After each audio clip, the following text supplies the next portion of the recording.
50%, far beyond any level needed for a civilian nuclear programme, and enough material to create at least 9 nuclear devices.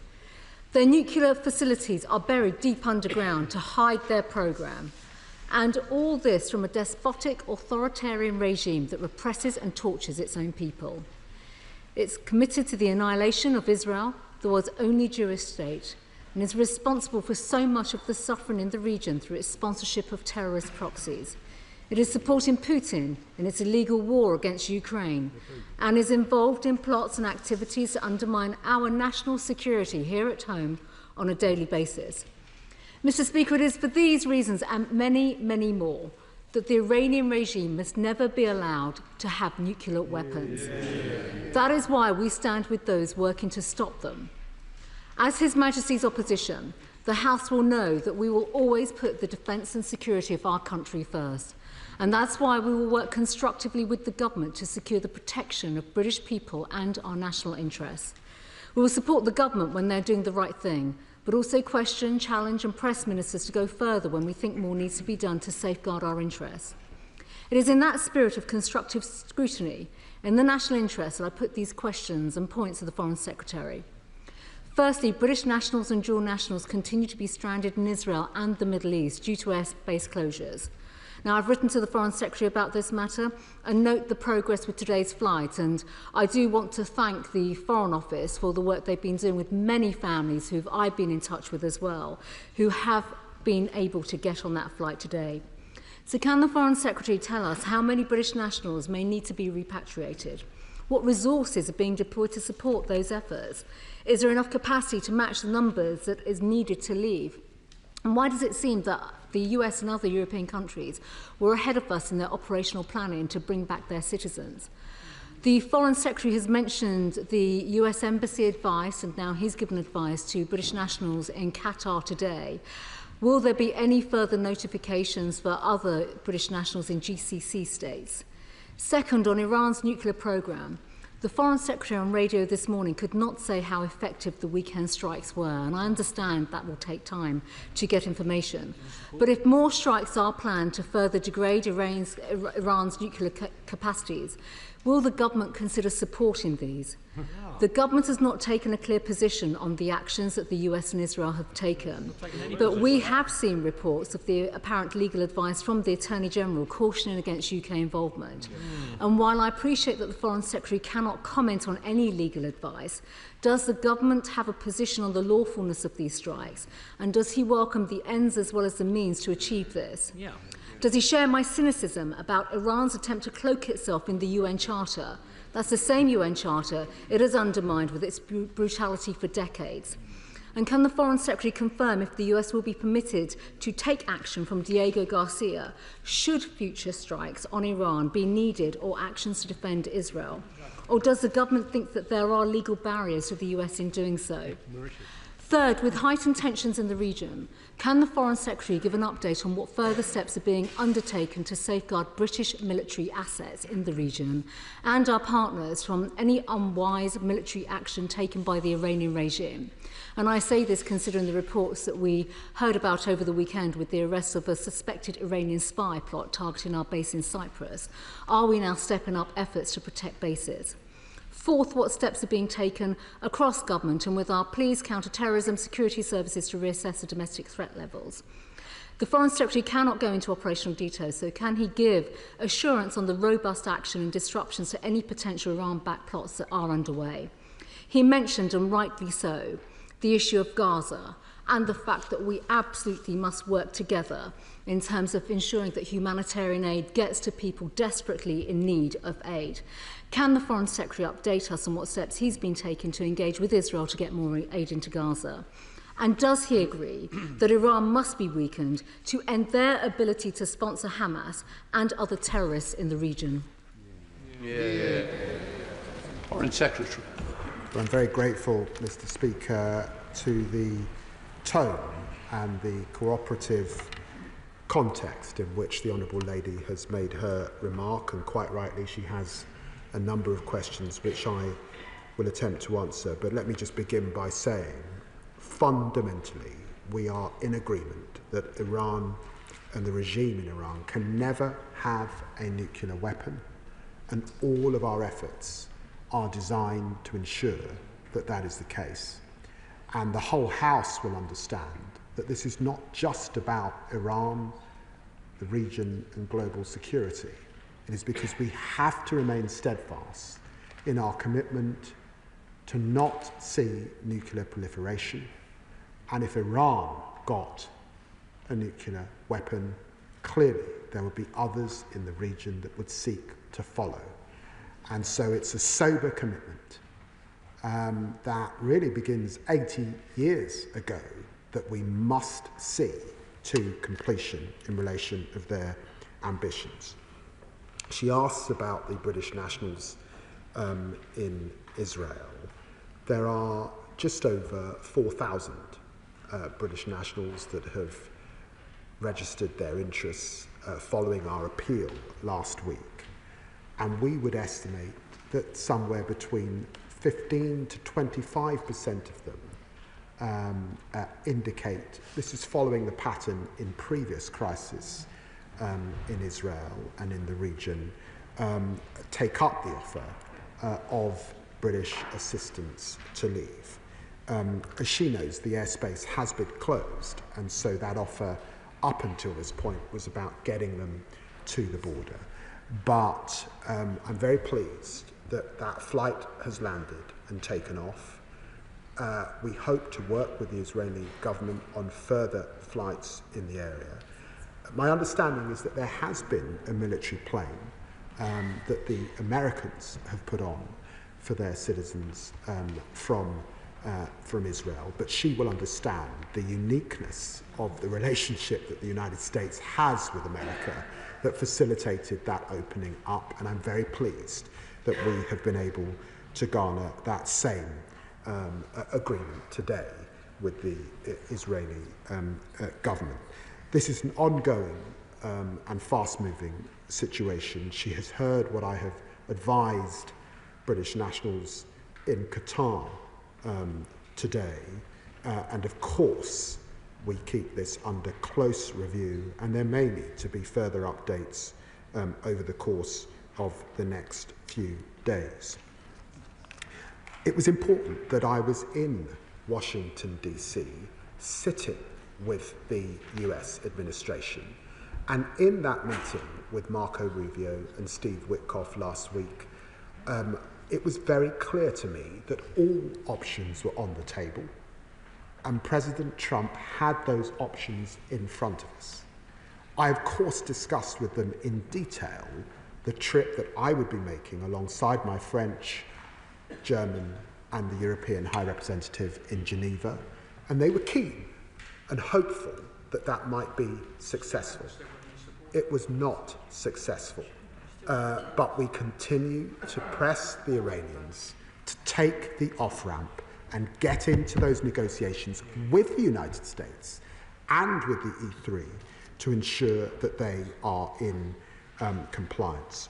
She asks about the legal advice. That must rightly be a matter for the US government in relation to their action. And I'm pleased that she mentioned the ministerial code. She will know that Section 213 of the Ministerial Code prevents those of us in government, and she has been in government in the past, discussing legal advice so that government can operate in the appropriate way. But I would say to her, this was not our action. We have been clear that we were not involved. She asked also whether we had any request from the US government. We did not get such a request, but we were notified before the action took place. She asked also about state threats, and it is right to say that we have thwarted 20 such state threats since 2022 in this country, and she will know, including the highest tier that we put Iran on for national interference, that we take the threats from Iran very seriously, and we are reviewing and will come forward with legislation in the coming months in relation to the gaps that Sir John Hall found in how we deal with state threats in our country. The Select Committee, Dame Emily Thornberry. Thank you very much, Mr. Speaker. The only way to stop Iran from building a nuclear bomb is a deal. There cannot be a deal without negotiations, and there cannot be negotiations without trust. And given that President Trump tore up the first nuclear deal and is now acting alongside Israel, whose attack last week ended the US-Iran negotiations for a new nuclear deal, and given that the war aims of this campaign are so unclear, an emboldened Netanyahu government is calling for a regime change, and President Trump is hinting at it too. It can be difficult to see how, in all those circumstances, there can be negotiations based on trust. Does the Foreign Secretary agree that Britain must continue to play a role in these negotiations, even though they must seem an incredibly difficult and challenging prospect? Foreign Secretary. Well, I'm very grateful to my right honourable friend, the Chair of the Foreign Affairs Committee, for her question. And it goes to the heart of where the UK should be at this time. And that is at the centre of the diplomatic effort. A diplomatic effort that will be necessary at the end of this process. Because sadly, once you have the ability to enrich uranium to 60%, that knowledge is not lost. It is the stepping stone to an advanced weapon, and therefore only a diplomatic solution and the correct framework can ensure that we keep the global community safe. Liberal Democrat spokesperson Callum Miller. Thank you, Mr. Speaker. I also thank the Foreign Secretary for the advanced sight of his statement. On these benches, Mr. Speaker, we share in the condemnation of an Iranian regime that poses an existential threat to Israel and has terrorised its own people as surely as citizens from other countries around the world, including the UK. That is why we support the consensus in this House that Iran can never be allowed to have nuclear weapons. Yet it is not clear that military action by Israel and the US can provide the long-term lock on Iran's nuclear ambitions which we need. Following this weekend's strike, it is reported that Iran will work at pace to develop weapons with what remains of their enriched uranium supplies. This should give pause to those on the Conservative and Reform benches who have breathlessly echoed President Trump's line that these strikes have been an unrivalled success. For instead of bringing security, Trump and Netanyahu's unilateral actions have increased uncertainty and the risk of a full-scale regional war. Their belief that might is right both further erodes the rule-based international order and undermines the prospects of containing Iran and other rogue states in the long term. This is not in the UK's interest. That is why Liberal Democrats have called consistently for the application of robust diplomacy, supported by IAEA monitoring and grounded in international law, as the only sustainable way permanently to limit Iran's nuclear ambitions. Our immediate priority must now be to ensure the safety and support of British nationals in the region, learning the lessons of unacceptable delays on previous occasions. So I ask the Foreign Secretary, why has it taken over a week since the start of strikes to begin repatriating Britons from Israel? And what more is being done to support those in the wider region who want to leave? The government has also remained silent on the legality of this conflict, Mr. Speaker. Will the Foreign Secretary now commit to publishing the Attorney General's advice on whether any UK involvement in this conflict would constitute a breach of international law? And will he confirm that this House will be given a vote before any decision for the UK to enter this conflict? Foreign Secretary.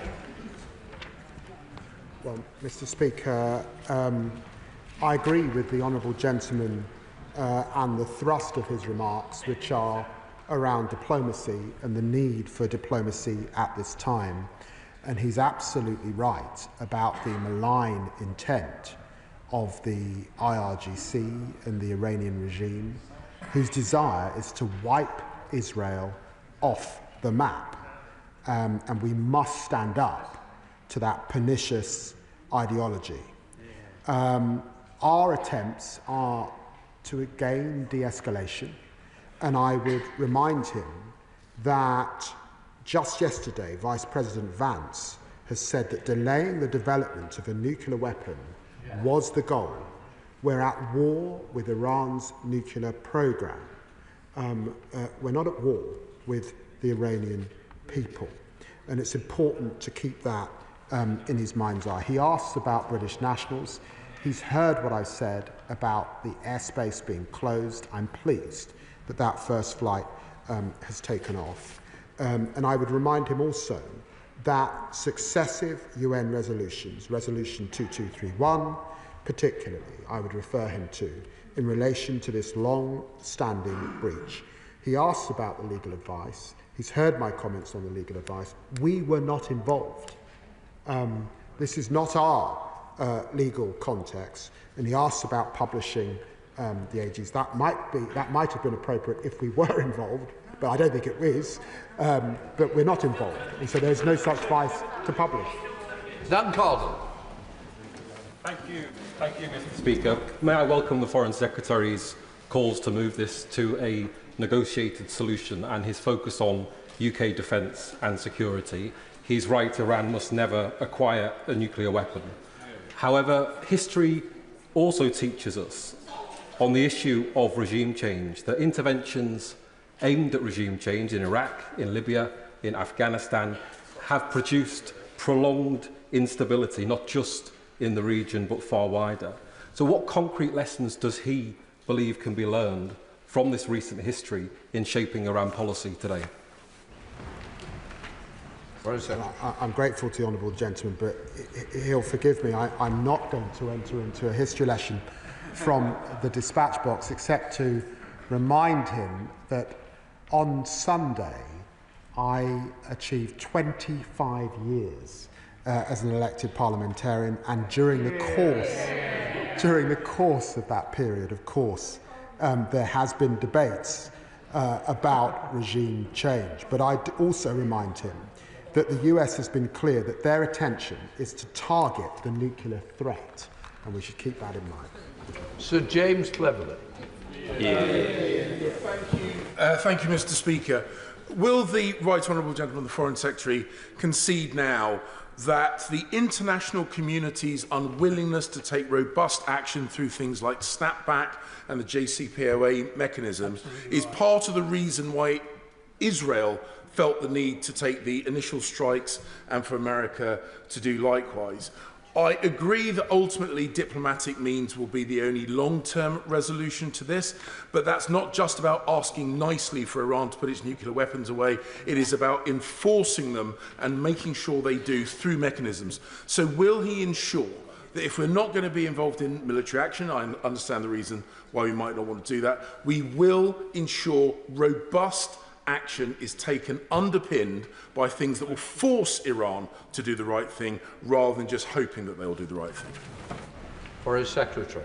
Well, I'm grateful to the right honourable gentleman, and I know that he knows how difficult it is dealing with Iran. He will remember that under JCPOA they were allowed to enrich to 3.67%. 3.67, and today they're at 60%. And the question is, how could that possibly be for civilian use? And I challenged the foreign minister from Iran about this on Friday. We've had 7 rounds of negotiations with the Iranians, and those rounds begun under his government, and he would have been Foreign Secretary for a period when those begun, and they have obfuscated, they have deceived, and the time now is to get real. Uma Kumran. Thank you, Mr. Speaker. Can the Foreign Secretary assure this House that the escalating conflict in Iran, where we all want to see urgent de-escalation, will not take focus from the UK's efforts to end the devastating war in Gaza, to help the Palestinian people, to free the hostages and lift restrictions on humanitarian and medical aid? Foreign Secretary. Well, I'm very grateful to my honourable friend. The loss of life over the last few days, hundreds of people who've lost their lives queuing for food is appalling and should offend us all. And of course, when I spoke to Israel's foreign minister yesterday, I reminded him once again about my deep concerns about the new system that Israel has put in place to deliver aid, and our belief that that system will not work, and we need to return to a much better provision. Alfred Brown. Thank you, Mr. Speaker. The Foreign Secretary has said that Iran must not be allowed to have a nuclear weapon. So does he therefore support the recent targeted strikes by the United States and Israel on Iranian nuclear facilities, yes or no? And if not, can he explain how exactly that inaction would have curtailed Iran's nuclear ambitions? Foreign Secretary. I'm afraid I'm not able to give an assessment at this stage of the effectiveness of that action, and neither is the United States. And the Honourable Lady may think that that is a binary question. I don't believe it is a binary question. What the UK is engaged in is diplomacy, and working, of course, with our closest ally, the United States. Blair McNoon. Thank you, Mr. Speaker. Can I associate myself with this condemnation of the humanitarian crisis in Gaza, but ask that we need condemnation to be matched with accountability? Here in the UK, Jewish communities in particular are deeply concerned at the moment about what lies ahead. Last week at the Foreign Affairs Select Committee, the Iranian ambassador acknowledged that MI5 had identified 23 threats on British soil organised by the Iranian regime. What's his message to Jewish communities who are on a state of high alert at the moment, wondering what will happen? Foreign Secretary. Well, I'm very grateful to the honourable gentleman for his question. He's right that the Iranian regime is the world's worst sponsor of state terrorism and state threats. We have individuals, 3 that have been arrested under our National Security Act, currently moving through our judicial system. And I would want to reassure those in the Jewish community in our country that we take those threats very seriously. And I, working alongside the Home Secretary, will do all we can to keep them, their buildings, their institutions, their families safe. Sir Julian Lewis. As usual, I agree with much of what the Foreign Secretary has to say, but I do have to ask him, how many times must a terrorist-funding, fanatical regime threaten to wipe another country from the face of the earth before a government advised by Lord Hermer of Chagos acknowledges that military action to delay and degrade its nuclear weapons program is both ethically and legally justifiable? Foreign Secretary.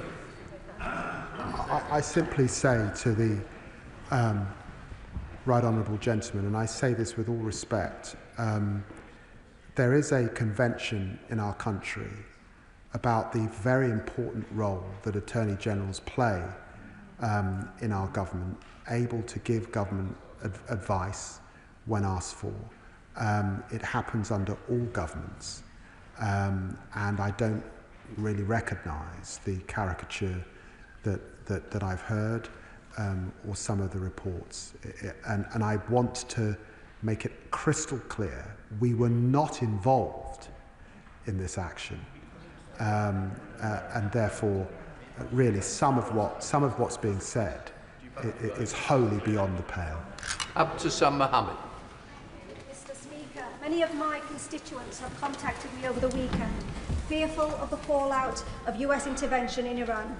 They know, and we know, that wars do not make the world a safer place, but much more dangerous.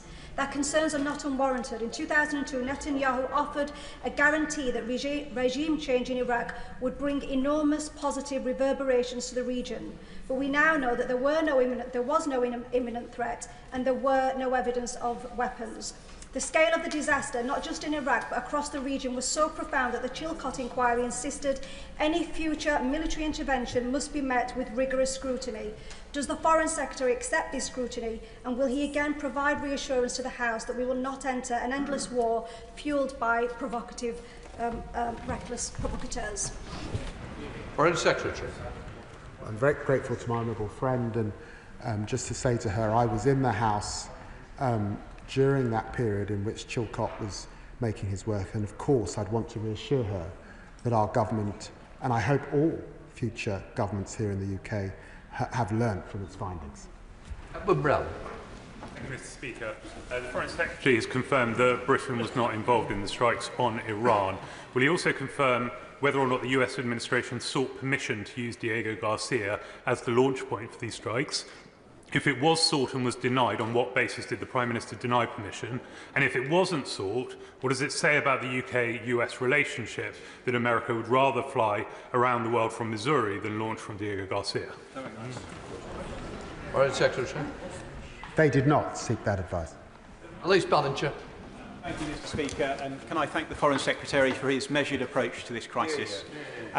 In past rounds of violence, Iran has often lent on its proxies to conduct retaliation. That includes the Houthis of Yemen, who up until recently have been attacking UK and international shipping in the Red Sea.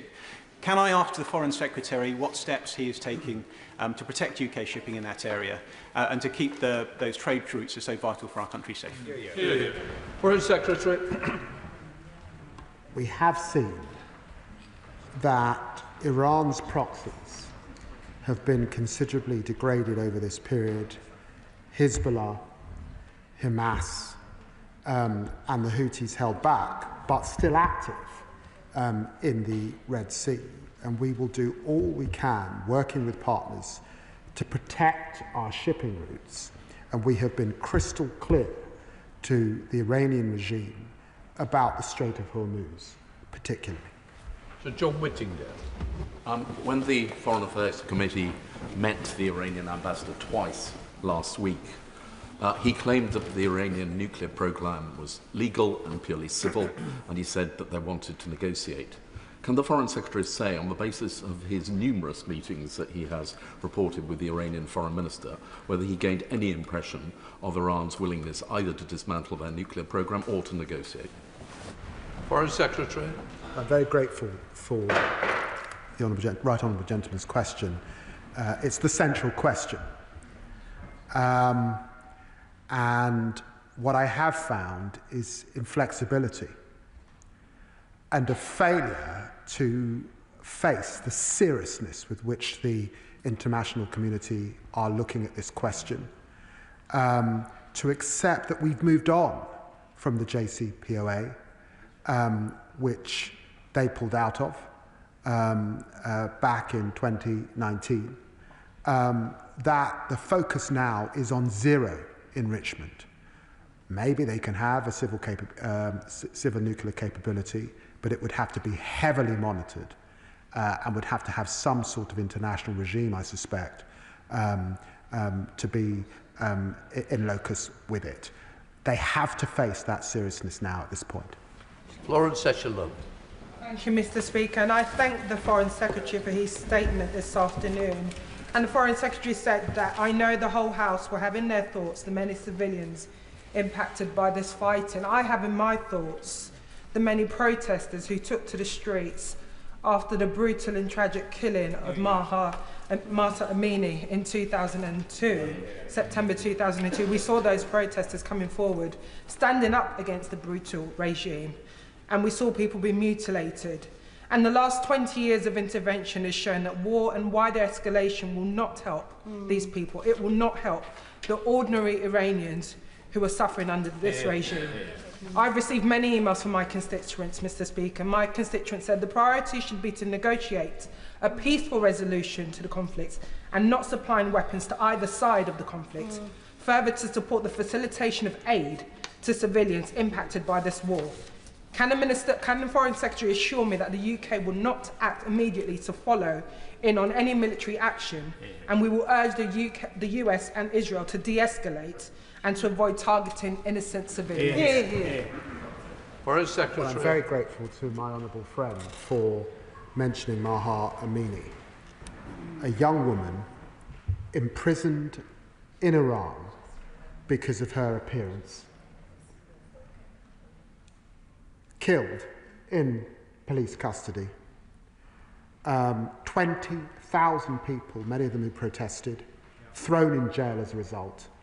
and 500 who effectively were murdered and lost their lives. That's the regime that we're talking about, and she's quite right to remind the House about that this afternoon.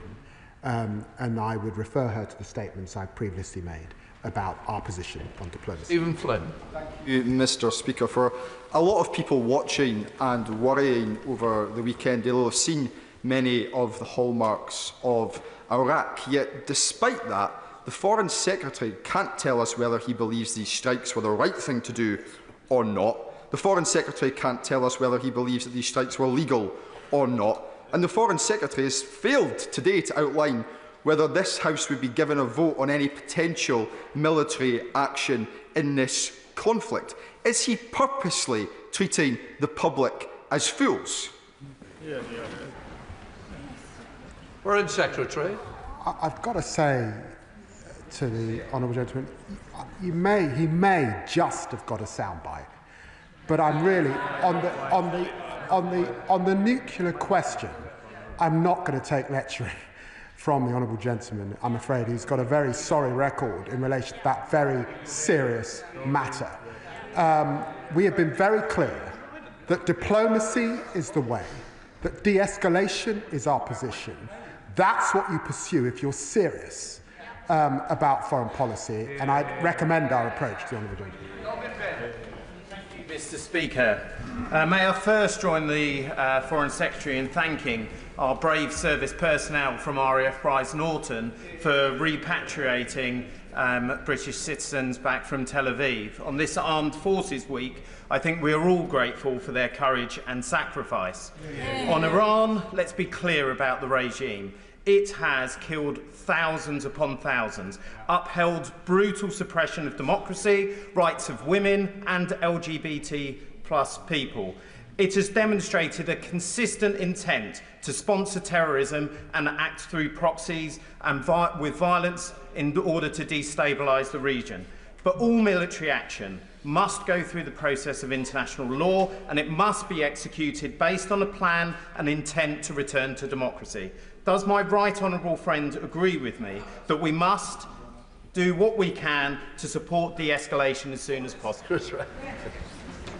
Well, I'm very grateful to my honourable friend for his service in the RAF, and I'm sure he's thinking about former colleagues at RAF Akrotiri and across our 2 sovereign bases in this area, and about our bilateral defence partnership with so many countries in the region particularly.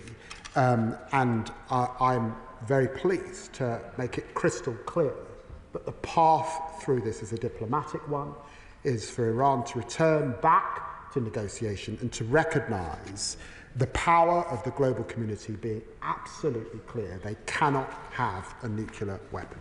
Bob Black. Thank you, Mr. Speaker.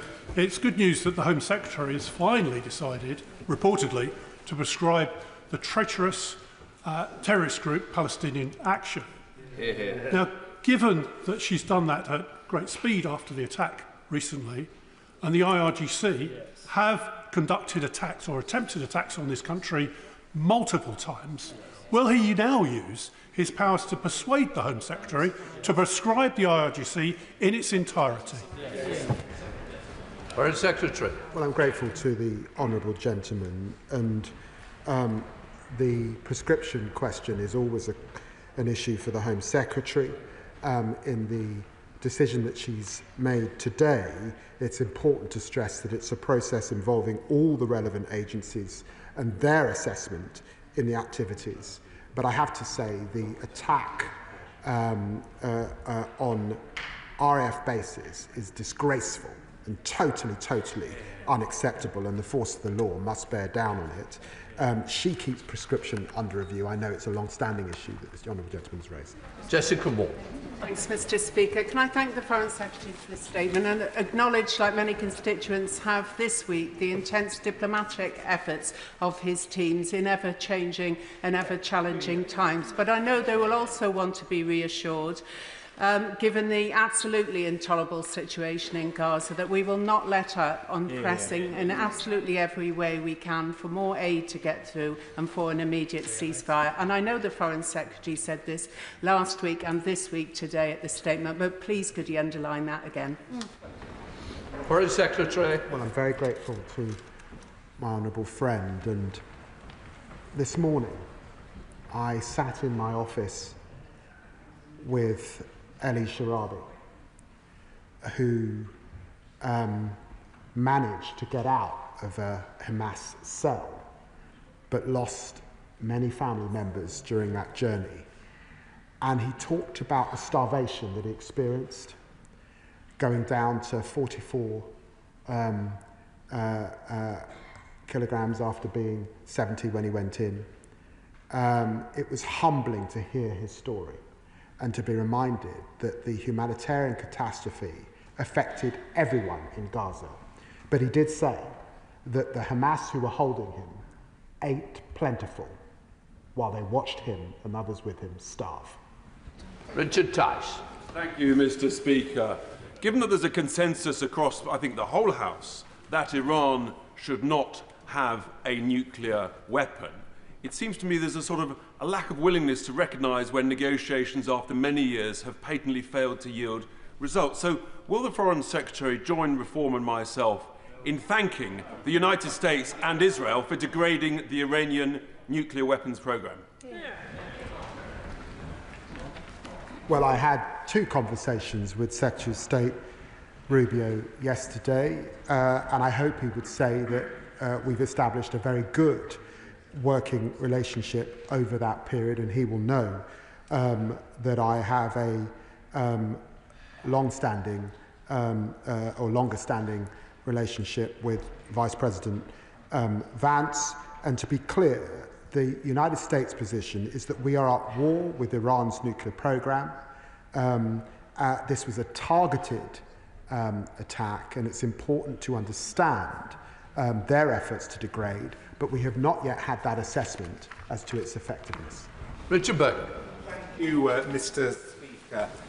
Iraq showed the grave dangers of following a right-wing US president into an illegal war for a regime change. The consequences were hundreds of thousands of dead, mass destruction, mass devastation, regional chaos and wasted resources. Many fear that the same thing is happening now. So will the Foreign Secretary confirm that any such war on Iran for regime change would be illegal under international law? And will the Foreign Secretary confirm that he would oppose in UK involvement in any such intervention, in any such war?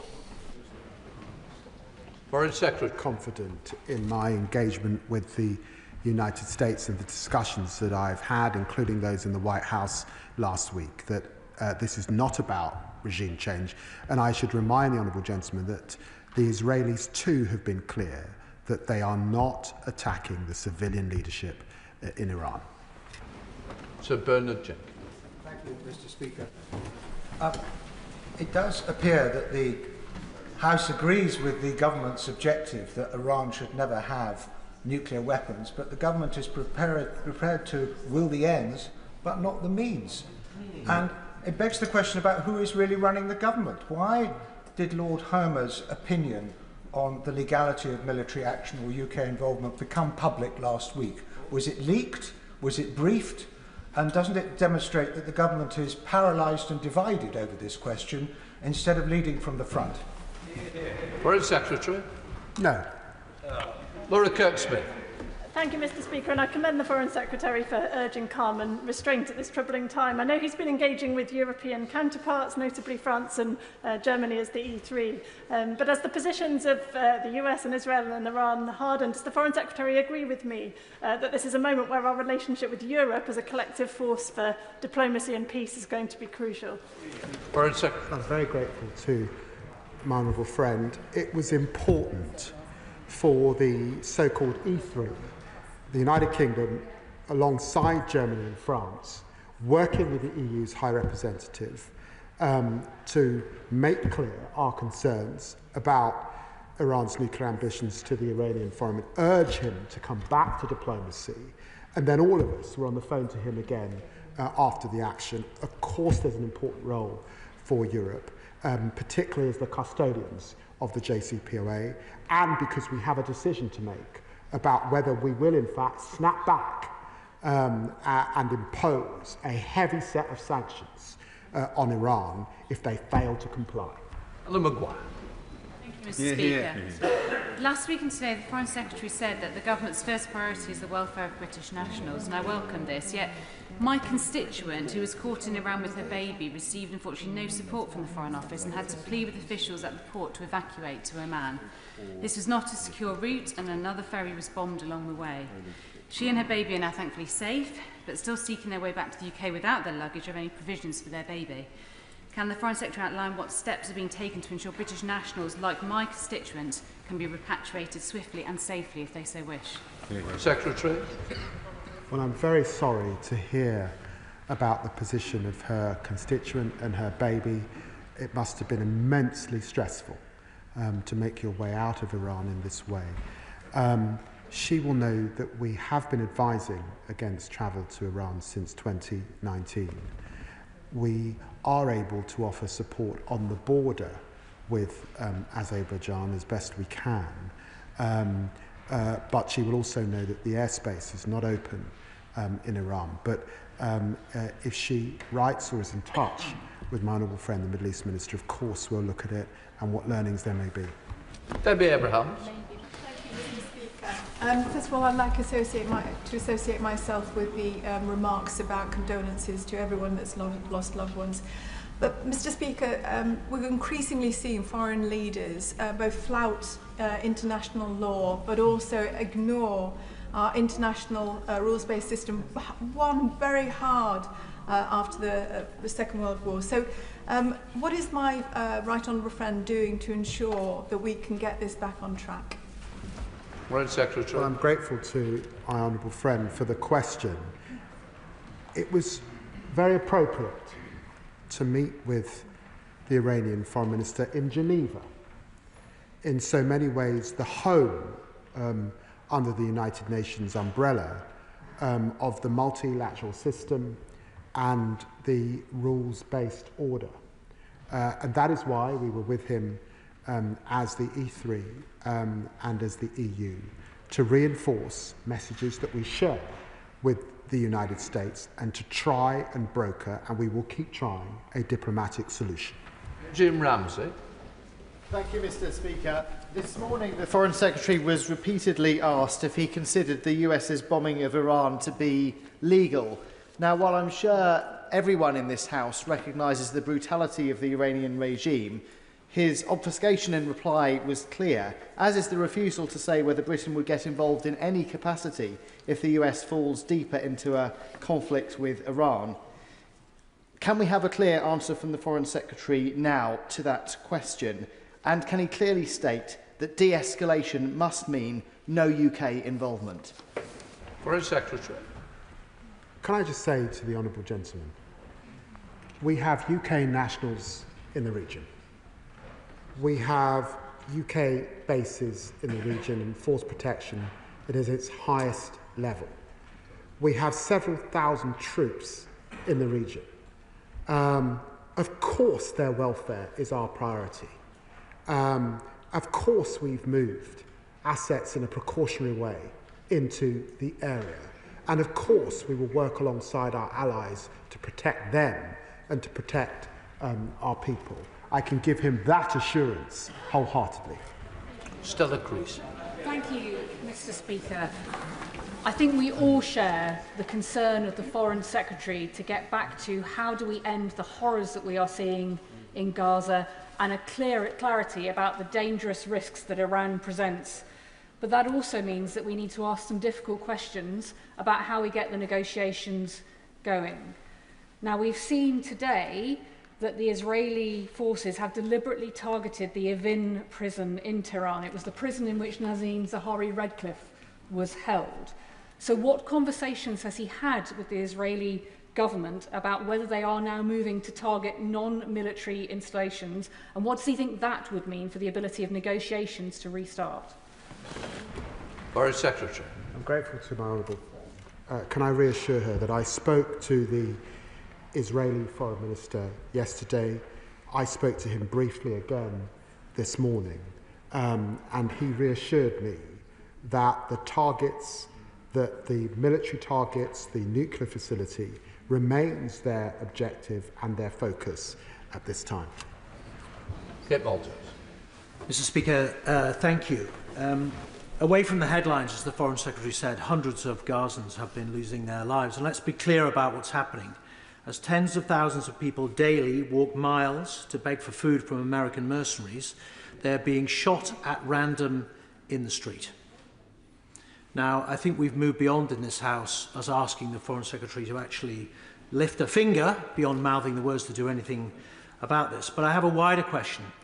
Does he envisage that the UK will play any sort of part in there being some sort of consequence in the future for these outright murders? Foreign Secretary. Can I say to the right honourable gentleman, and I know the strength of feeling that he has on these issues and the consistency with which he has pressed these issues from the backbenches, can I reassure him that in the White House last week we did not just discuss the situation in Israel and Iran. I also discussed the situation in Gaza, and our discussion was about the chances of a ceasefire. The prospects of that ceasefire are currently with Hamas, deep in their system and in their tunnels, but I remain hopeful that we will get a breakthrough in the coming days and weeks, and that the suffering that we are seeing is alleviated. I'm aiming for 5 o'clock so we can speed up question and answer. Very helpful, good example. Louise Jones. Thank you, Mr. Speaker. When there was US offensive action against Iran 5 years ago, we saw proxy action taken against UK and US personnel deployed in the Middle East, where we sadly lost Lance Corporal Brodie Gillen. I don't expect the Foreign Secretary to give me details, but can he assure me that everything's being done to make sure that there is adequate force protection for those who are still deployed on behalf of this country? Foreign Secretary. Very grateful to the Honourable Lady for asking that question, and to give that reassurance, our highest levels of force protection to all our wonderful personnel, many of whom I've met, who are in the region. No, Mr. Speaker, can I thank the Foreign Secretary for his statement and also for emphasising the importance of restraint and de-escalation at this very perilous moment. But can I ask him what steps he's taking to try to align and coordinate his diplomatic efforts with those of our European and G7 allies in the hope of presenting this united diplomatic front? Secretary. Grateful for the question. I have spoken, of course, to our G7 allies over the course of the last few weeks. I've spoken to our partners in the region, the Levant, as well as the Gulf, particularly, and I will continue to do all I can. And obviously, NATO in the coming days will be another forum in which we can reach a common path towards diplomacy.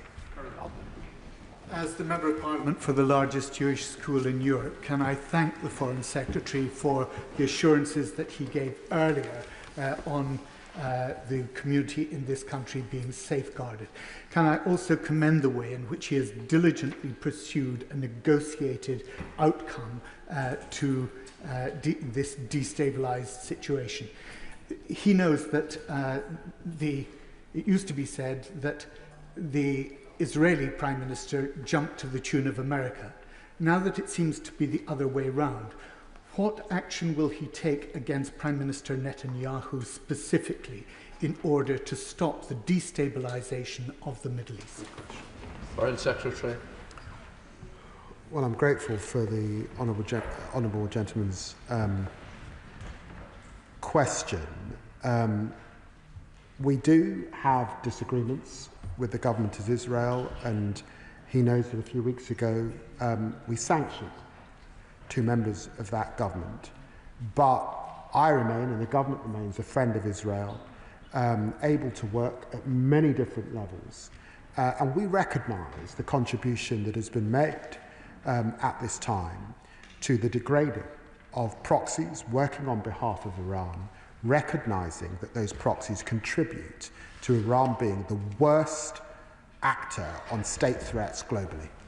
David Reid. Thank you, Mr. Speaker. If Iran chooses to close the Straits of Hormuz, which the Iranian Parliament have now voted to do, what contingency options has the Foreign Secretary worked up to protect UK national interests? Well, can I assure him that these issues are, of course, under consideration in the government. All contingencies are in place, and we are in discussion with our allies about that, but it would be wrong for me to go into operational detail. Clive Lewis. Can I associate myself with the comments made across the House about the dire and despicable nature of the Iranian regime? But that said, last week the Foreign Secretary told the House that attacks on Iran were not in our national interest. So does he believe the strikes led by Trump and Netanyahu, two hard-right authoritarians with no love for a rules-based order, have made Britain or the world any safer? Or does he agree with me that for much of the world watching, the message is chillingly clear? In a global order where rules mean little and might makes right, deterrence, not diplomacy, is now the only defence. And that, as he must acknowledge, makes global security more precarious than ever. Foreign Secretary. Well, I'm grateful to my honourable friend, and I recall that my honourable friend also recognises the problems of that nuclear threat and nuclear proliferation. An assessment has not been made yet of the effectiveness of that military action, but he will have heard my remarks in relation to diplomacy. That is the way now, and it will be the way when we get beyond this current crisis. Brendan Hall. Thank you, Mr. Speaker. We've been here for an hour, and still the Foreign Secretary appears incapable of saying whether he supports or condemns America's actions, or whether he regards them as being legal or not. And nowhere in this statement does the role of international law even merit a mention. So will the Foreign Secretary take this opportunity now to tell us whether he believes that America's unilateral action was compliant with international law? Foreign Secretary. Well, I've got to tell the honourable gentleman, I qualified and was called to the bar in 1995. I haven't practised for the last 25 years. It is not for me to comment on the United States' legal validity. I would refer him to Article 51 and Article 2 of the UN Charter, and he can seek his own advice. Rachel Maskell. Thank you, Mr. Speaker. My right honourable friend is right to focus on de-escalation and diplomacy. However, we know that the JCPOA did not curtail Iran's enrichment of uranium. So what learning will he take as he rebuilds the architecture for diplomacy to ensure that Iran cannot rebuild its nuclear enriched uranium? Well, I'm very grateful to my honourable friend. With Iran enriching at 60%, and the IEA saying that it has no credible civilian justification for this high enrichment level, she's quite right. And therefore the debate has moved on, and it's moved on to zero enrichment. Sir Gavin Williams. Thank you, Mr. Speaker. Can the Foreign Secretary make it clear to the House that if the United States needs to take further action to degrade and destroy Iran's nuclear capabilities, and if they request to use either Diego Garcia, Cyprus or any other British military facility, that we will make sure that that is available to them? Can I say to the right honourable gentleman that in my discussions with the United States and with Secretary of State Rubio, and I think he saw this from the thrust of the press conference that was held in the United States yesterday, that is not their intention. He will know that they are assessing now what has happened, and they are hoping that it has been a targeted response, a single response. That is the thrust of what we're being told by the United States at this time. John Crime. Mr. Speaker, I thank the Foreign Secretary for his statement. I understand the priority to evacuate UK citizens from Israel, but advice to our constituents Qatar to shelter in place until further notice is hardly comforting. Can I press the Foreign Secretary to outline what more detail will do for UK citizens in the wider region and whether there is a specific threat against them? Foreign Secretary. The message that I gave earlier at the dispatch box is in the context of a fast-moving situation, and advice that was given by the US shortly before standing up. Of course, we keep our advice updated, and we are on high alert right across the region. Alton. Mr. Speaker, what is UK government policy on whether regime change should be pursued in Iran, yes or no? Foreign Secretary. I said that in talking to Secretary of State Rubio, in talking to Vice President Vance, in talking to Envoy Steve Witkoff, that is not the objective of the United States. And of course, it is not our belief that it's for us to change the regime of any country, that it must be for the people themselves. Ian Byrne. Thank you, Mr. Speaker. It's absolutely right to call for de-escalation at this extremely dangerous time. However, the Foreign Secretary will know that the United States attack on Iran has raised serious questions if it was a violation of international law. Israel's genocide in Gaza and its occupational settlements in the West Bank is of course also illegal under international law. So can the Foreign Secretary tell me if the government still professes to believe in the international rules-based order, or are we now admitting we are content to support countries who act outside it? Foreign Secretary. Well, I'd refer the honourable gentleman to what I said in the chamber this afternoon. Of course we believe in the rules-based order and international law. That was precisely why I was in Geneva on Friday for 7 hours, attempting to get Iran to comply and get back around the negotiating table. Jeremy Corbyn. Thank you, Mr. Speaker. This morning on the radio, the Foreign Secretary told us of his adherence and support for the Nuclear Non-Proliferation Treaty and used that as an argument for the bombardment of Iran. Has he said anything to Israel about its illegal holding of nuclear weapons, its possession of a delivery system, and obviously the danger to anybody if there is a nuclear-armed neighbour who may well use them? What has he actually said to the government of Israel about their nuclear weapons? Foreign Secretary. I want to recognise that the right honourable gentleman has been campaigning on these issues over many, many years and has taken strong positions on nuclear proliferation. I don't want to go back to the days of Mordecai Vanunu, but I would just remind him, Israel is not threatening its neighbours with nuclear weapons. It's Iran that we must stop at this time. Andy Slaughter. Thank you, Mr. Speaker. Does my right honourable friend believe that the attacks on Iran are beneficial to this country, or will they create more instability in the Middle East and beyond? And is there a cost to the UK as an upholder of the rules-based international order, which he says that we still support, if the actions of our allies, the United States and Israel, are judged to be contrary to international law? Foreign Secretary. I'm very grateful to my honourable friend, and I know he's learned in these matters, and he will have strong views. What I can say to him is that we are seeking de-escalation, we are pursuing diplomacy, and we are doing that according to the rules-based order and our belief in the international architecture that was set up on the backs of men and women who lost their lives and gave so much in the Second World War. Harriet Ball. Thank you, Mr. Speaker. The Foreign Secretary has referred a number of times to the diplomatic off-ramp. So can he confirm to the House that the diplomatic off-ramp, the request of the United Kingdom to Iran, is that the regime change its stance and finally recognises the right of our ally Israel to exist? I can.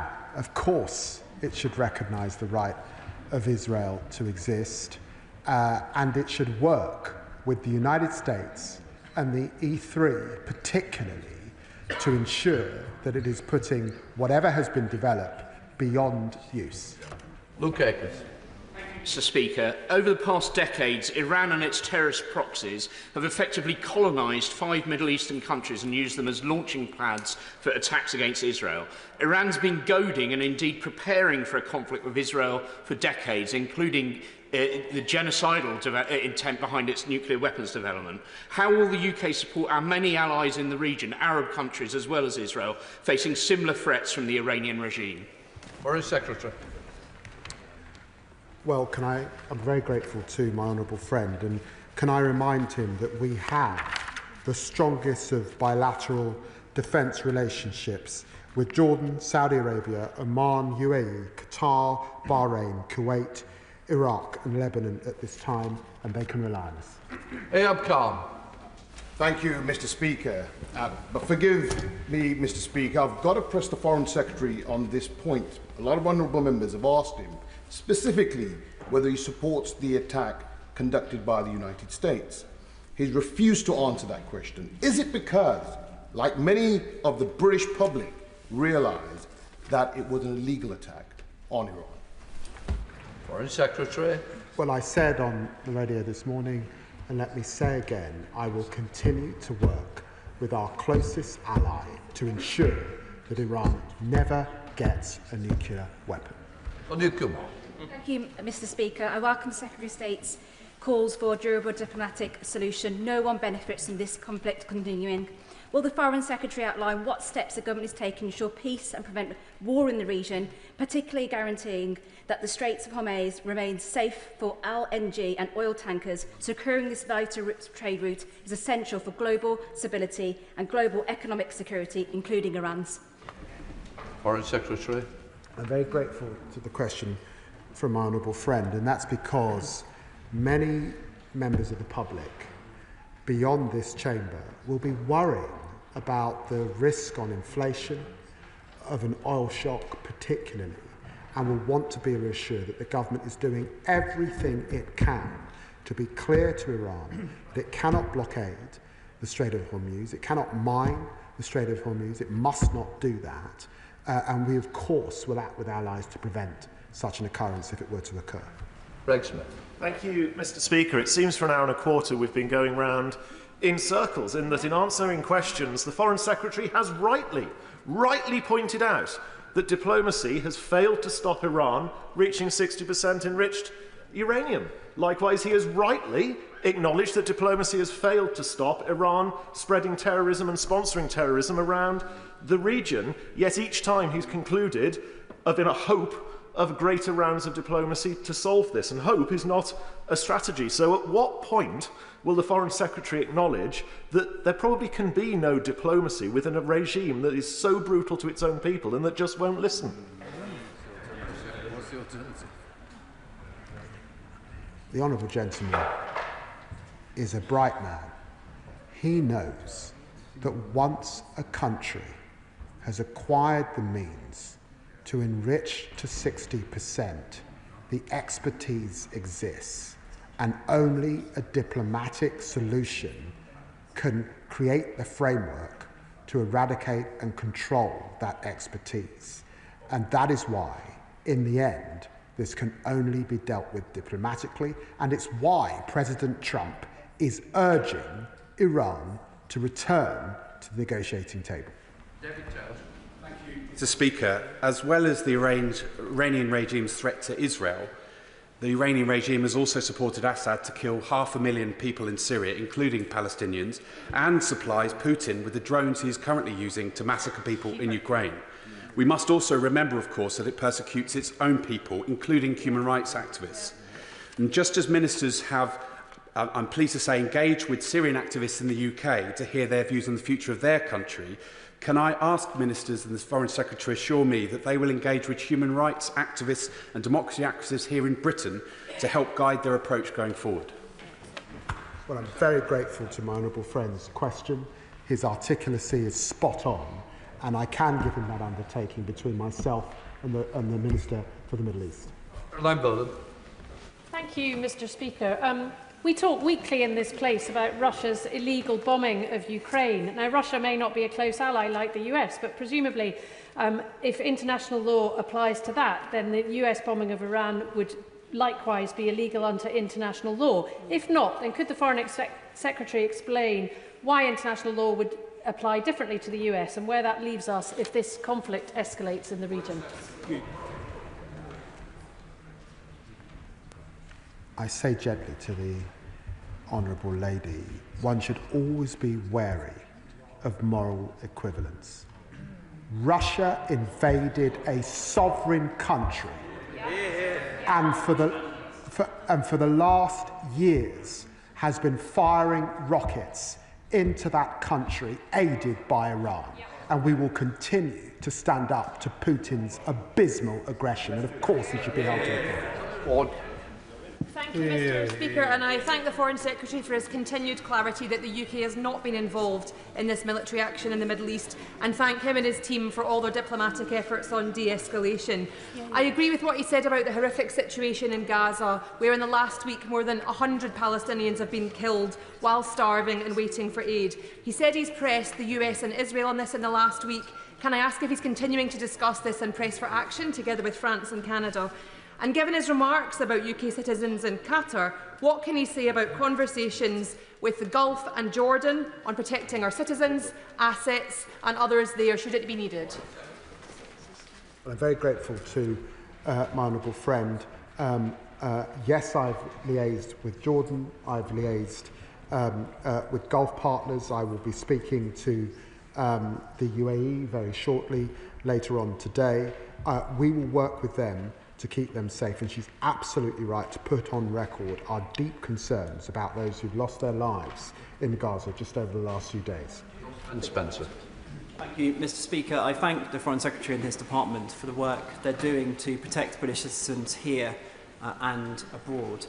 What does he think needs to happen for Iran to abandon its ambitions to build and deploy a nuclear weapon? Iran has got to recognise that it's lost its air defences.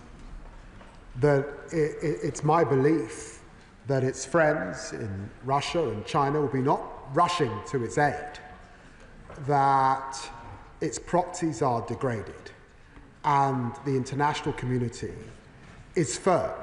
They cannot have a nuclear weapon. They have now got to come back to the negotiation table. We've got to put in a framework that deals with the stockpiles, that deals with the centrifuges, and deals with enrichment of 60%, and deals with the problem of ballistic missiles. Jacob Collins. Thank you, Mr Speaker. I thank the Foreign Secretary for his statement and for his level-headed approach in calling for de-escalation. He's spoken about the further threat of escalation with the closure of the Strait of Hormuz, which, of course, he knows a large proportion of the world's oil supply flows. Can he say more about how he will protect UK households and businesses from these potential rising oil prices? It's important that we de-escalate at this time. It's important that diplomacy prevail. And of course it's important that we work with our allies for every contingency. So I'm not in the business of talking up fears about a shock in oil prices, but working to reassure the British people that we are doing all we can to see that that eventuality does not come to pass. Robin Swan. Thank you very much, Mr Speaker. Iran must never have a nuclear weapon, is something this House has agreed on.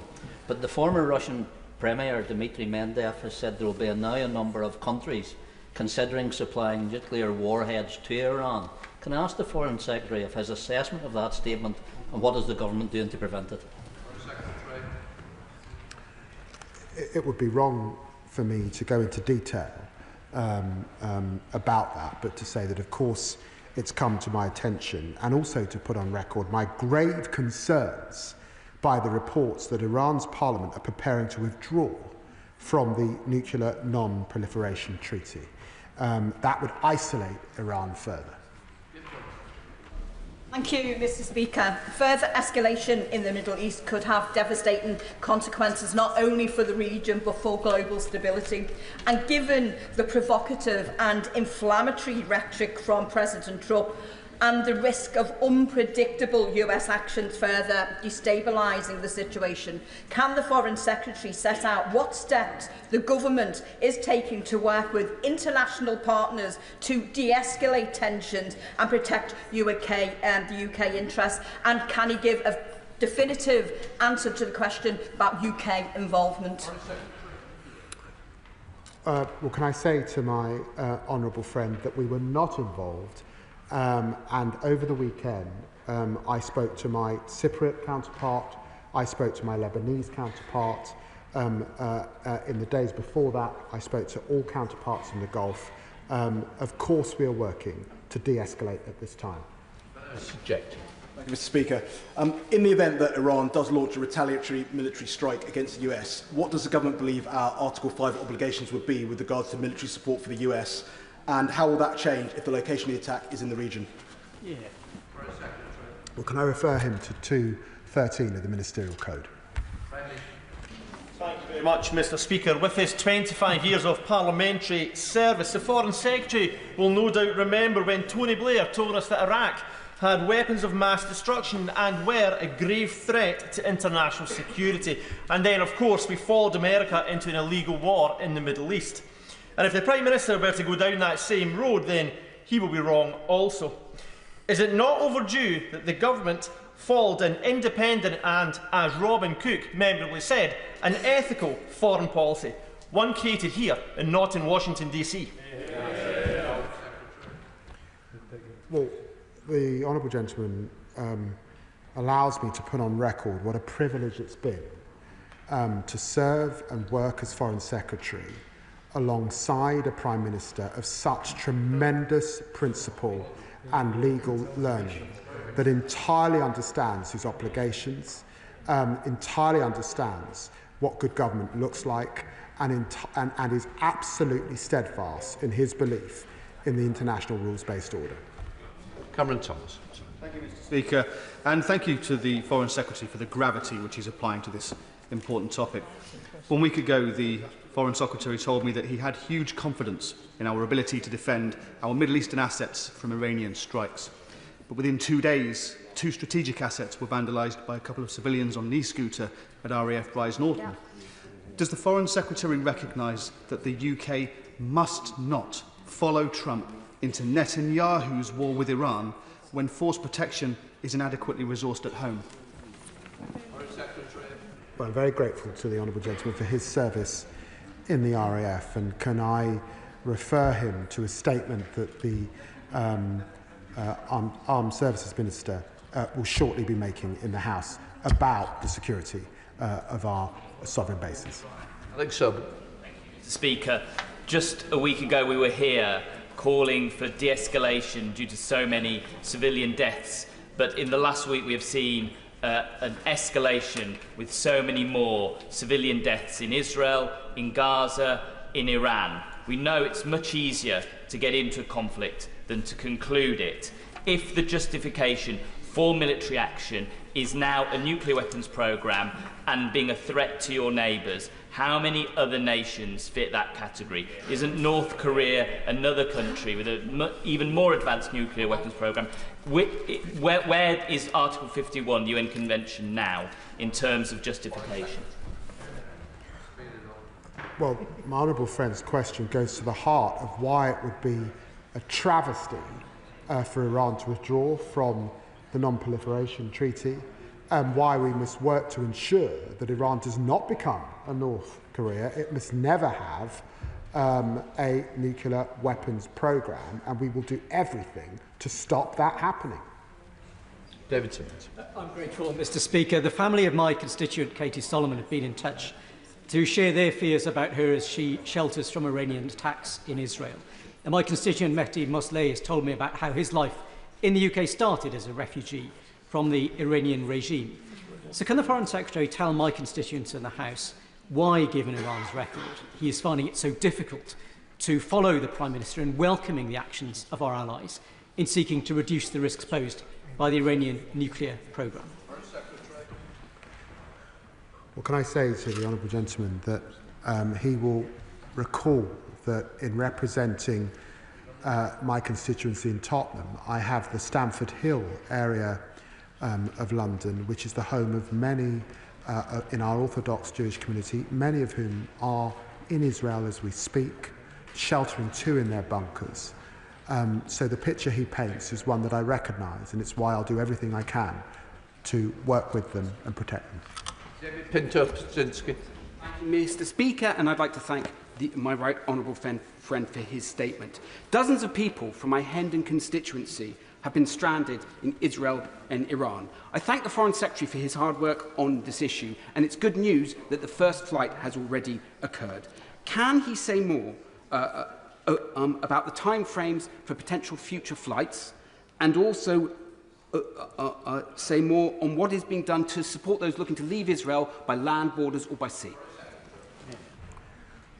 I updated the House about our rapid response teams that are working in Israel and at borders for those who are able to journey to the land borders in Jordan and Egypt to leave.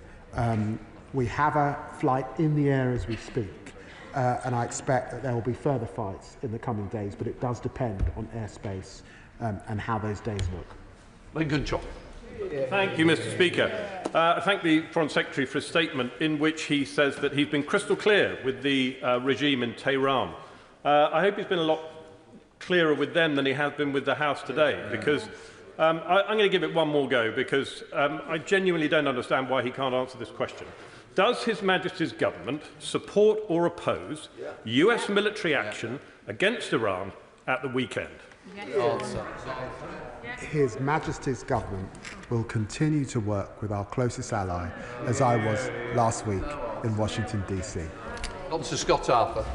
Thank you, Mr. Speaker. And I do thank the Foreign Secretary for his energy he's invested in de-escalation because it's the only moral route out of this conflict. And I thank him also for reassuring us that UK forces aren't involved and not giving up for the plight facing ordinary Gazans.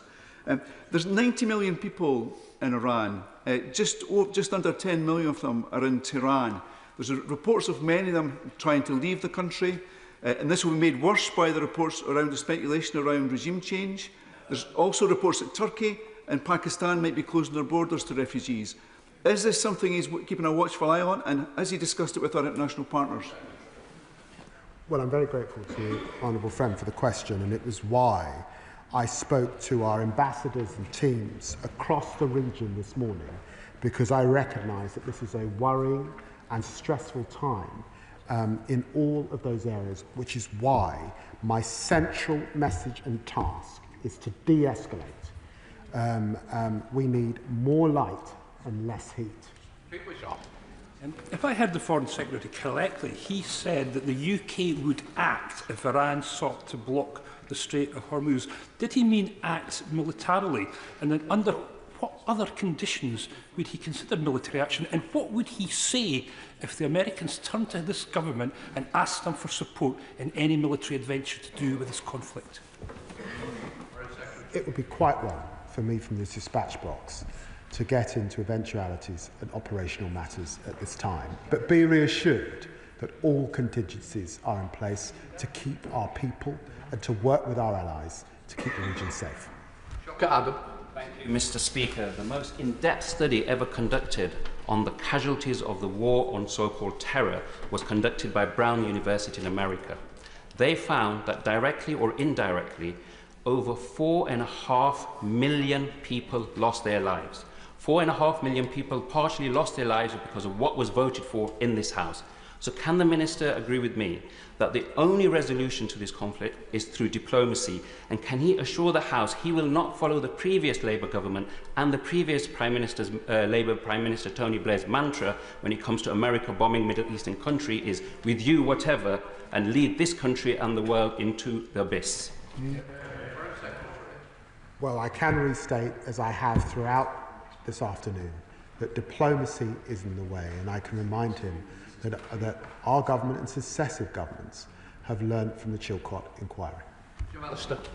Speaker, why should the House of Commons and the country that we represent not be entitled to know whether their government supports or regrets the American action?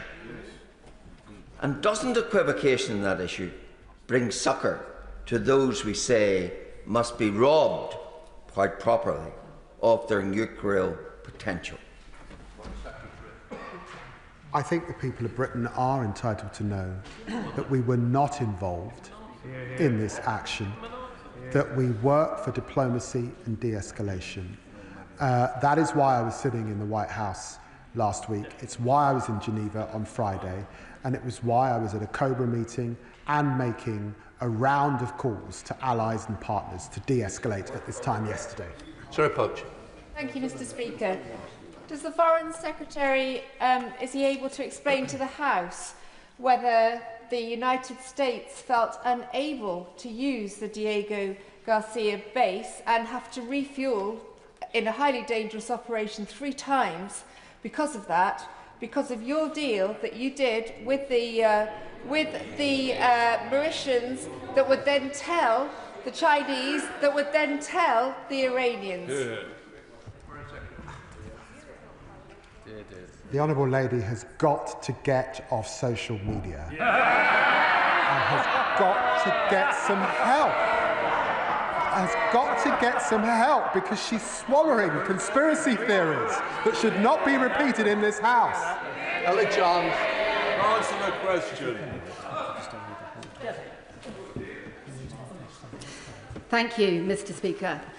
The Iranian regime has long been a threat to peace, democracy and human rights, but the unilateral, illegal and dangerously provocative Israeli and now American attacks have made a tense situation extremely perilous and are completely outside international law.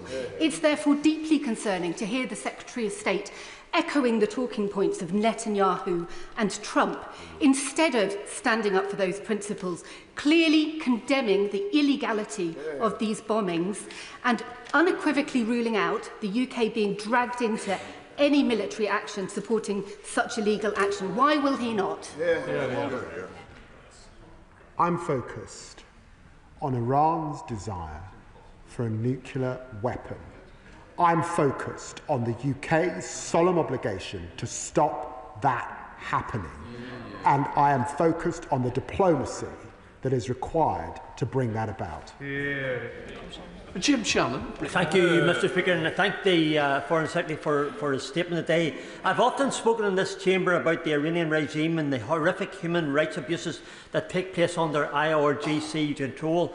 I have nothing but admiration for the steps taken to destroy Iranian nuclear armament by our US and Israel allies. These are steps that we must support. So will the Foreign Secretary confirm that the UK stands shoulder to shoulder with the US and Israel as they do what needs to be done, and further that we send a message to Iran that retaliation in any form will not be acceptable and they will face the might of the best armed forces in the world, that is the British Armed Forces? I can reassure the honourable gentleman that of course we stand with our allies in the United States and indeed in Israel in facing down the repeated threats from Iran, an existential threat of course to Israel, but a destabilising in the neighbourhood. Of course we will stand up to them. Right, let the front benches change it.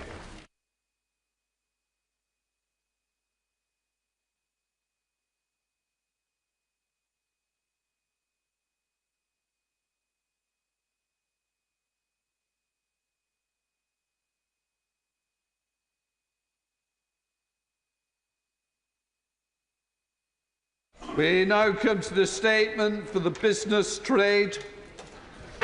Secretary of State. With your permission, Mr. Speaker, I wish to make a statement on how this Labour government is backing British business and British workers with the launch of the UK's modern industrial strategy. At the outset, I would like to thank Dame Claire Barclay and all the members of the Industrial Strategy Advisory Council